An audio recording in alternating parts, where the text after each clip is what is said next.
नमस्कार, मेरा नाम है ओपी वशिष्ठ। दी हरियाणा टॉक्स के खास मुद्दे में आपका स्वागत है। नमस्कार, मेरा नाम है सत्सिंह और इस खास मुद्दे में आज हम बातचीत करेंगे हरियाणा के नेताओं को जो डिजिटल धमकियां मिलती हैं उसको लेकर। अभी हाल ही में नारनौंद के कांग्रेस विधायक जस्सी पेटवाड ने पुलिस स्टेशन में एक कंप्लेंट दर्ज करवाई है कि किस तरह से दिग्विजय चौटाला के सपोर्टर हैं, उन्होंने दिग्विजय चौटाला से जो आजकल काफ़ी समय से कंट्रोवर्सी चल रही है उसको लेकर के उनको धमकी दी है।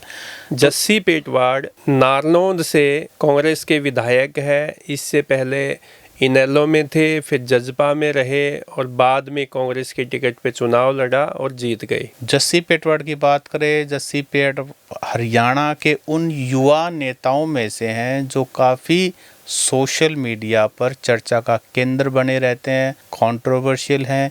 किसी न किसी बात को उनके जो स्टेटमेंट है वो काफ़ी ट्रोल होते हैं। पिछले दिनों लग्जरी गाड़ी को लेकर भी वो काफ़ी चर्चा में आए थे।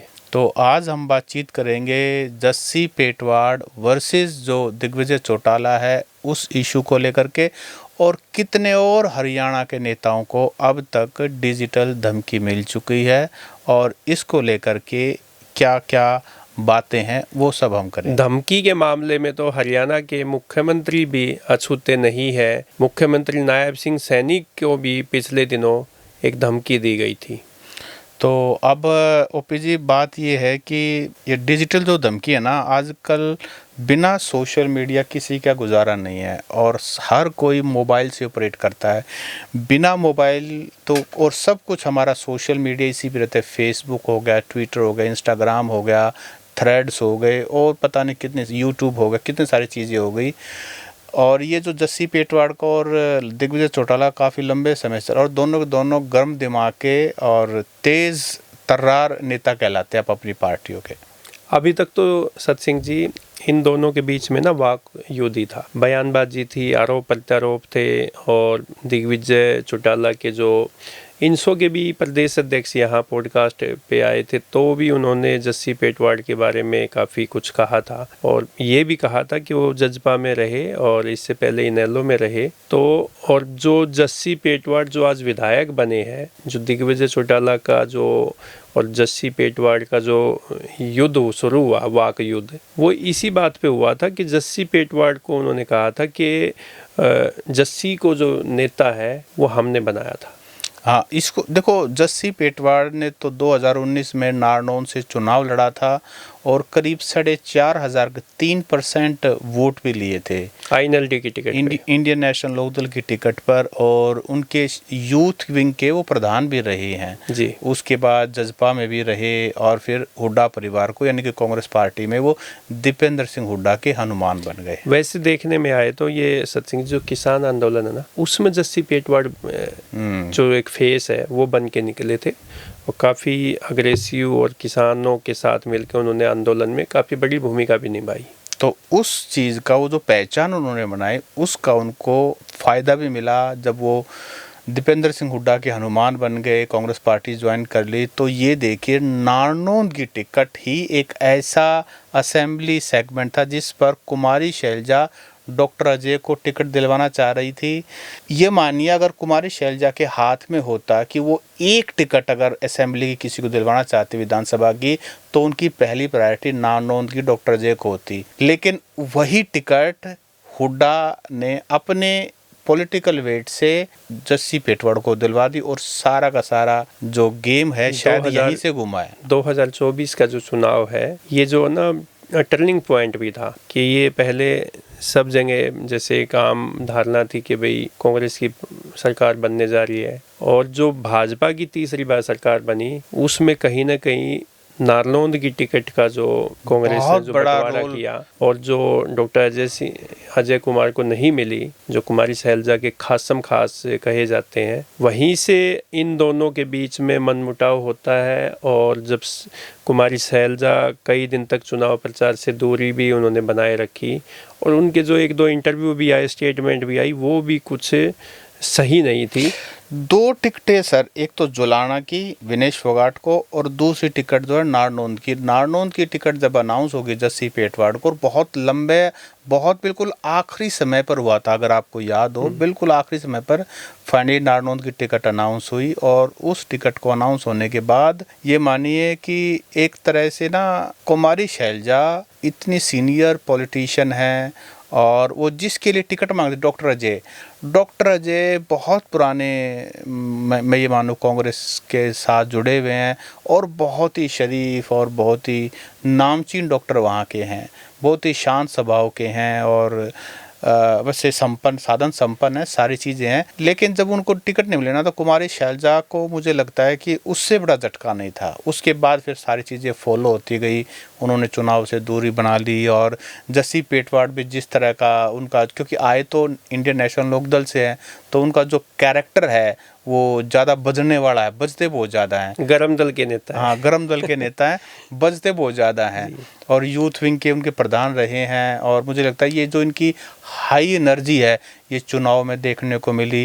कांग्रेस की ही एक नेत्री है जो नारनौंद से टिकट मांग रही थी, उनको टिकट नहीं मिली, तो उन्होंने भी एक पब्लिक रैली के अंदर एक आरोप भी उस समय लगे कि महिला से छेड़छाड़ हुई, सारी बातें हुई, लेकिन उससे तो नहीं हो पाया, कोई फॉर्मल कंप्लेंट नहीं हुई, इसलिए किसी का हम नाम नहीं लेंगे। लेकिन बात ये है कि जस्सी पेटवाड़ अभी डिफेंडर गाड़ी जो लग्जरी गाड़ी का ही है, उसके मामले में भी मतलब ये किसी ना किसी उसमें कंट्रोवर्सी में रहते हैं। विपक्षी है इनके, उन्होंने सोशल मीडिया पर काफ़ी ट्रोल भी किया कि जस्सी पेटवाड़ जो है वो अपने एक आम किसान का बेटा बताता है और डिफेंडर गाड़ी में चलता है। हाँ, इसको लेकर के भी काफ़ी वो है। और अगर हम बात करें दिल्ली में जो हुड्डा साहब की कोठी है, या दीपेंद्र सिंह हुड्डा की कोठी है, उसमें मैक्सिमम टाइम जस्सी पेटवाड़ वहाँ मिलते हैं। तो सबसे ज़्यादा तो जो सांसद हैं कांग्रेस पार्टी के, कुमारी शैलजा को छोड़कर, वो सबसे ज़्यादा वहाँ एक्टिव रहते हैं। लेकिन अगर किसी विधायक की बात करें तो सबसे ज़्यादा एक्टिव वहाँ रहने वाले तो उनमें जस्सी पेटवाड़। अब हम आते हैं सत्सिंह जी, जो नेताओं को जो धमकी, जो जैसे जस्सी पेटवाड़ ने जो कंप्लेंट दी है पुलिस में जी, वो धमकी क्या है, और वो धमकी के पीछे का जो कारण आया है सामने निकल के, वो क्या है इसमें? जैसे क्या है, जैसे दिग्विजय चौटाला और उनके समर्थकों के निशाने पे जस्सी पेटवाड़ थे काफ़ी समय से, और काफ़ी बयानबाजी चली हुई थी। तो अभी हाल ही में गुरुग्राम के एक जजपा के नेता है, उन्होंने फेसबुक पे जस्सी पेटवाड़ को धमकी दी है कि गोली मार दी जाएगी, और गोली जो है वो ना गोली चल सकती है, और जब चलेगी तो उस पर विधायक हो आम कोई उस पर किसी का नाम नहीं लिखा होता। तो उसके बाद ये पुलिस में कंप्लेंट दी गई, और इसमें जस्सी ने ये आरोप सीधे सीधे लगाए हैं कि दिग्विजय चौटाला का जो ये कार्यकर्ता है, और इस पे कई आपराधिक मामले पहले से दर्ज है। अच्छा। और इसने मुझे धमकी दी है, मुझे सुरक्षा मिल दी जाए। मैं एक बात बताऊँ ना, सही बात यह है कि दुष्यंत चौटाला ने 2018 में इंडियन नेशनल लोकदल से जब ये अलग हुए, तो दुष्यंत चौटाला देखिए एक बोर्डिंग स्कूल में पढ़ा हुआ है, विदेश में पढ़ा हुआ है, और शांत स्वभाव का है कंपैरेटिवली। उनका जो कैरेक्टर है, कम से कम वो पब्लिक लाइफ में वो चौटालाज वाला नहीं है। तो वो उस इमेज से ही अलग हटने के लिए उन्होंने 2018 में जननायक जनता पार्टी बनाई। 2019 में उन्होंने चुनाव लड़ा, 10 सीटें आई। अब जो ये दिग्विजय चौटाला और दुष्यंत चौटाला स्वभाव में बिल्कुल एक दूसरे से अपोजिट हैं। और एक देखो, अगर स्टूडेंट लीडर है तो स्टूडेंट लीडर ऐसा ही होता है, दिग्विजय चौटाला जो है।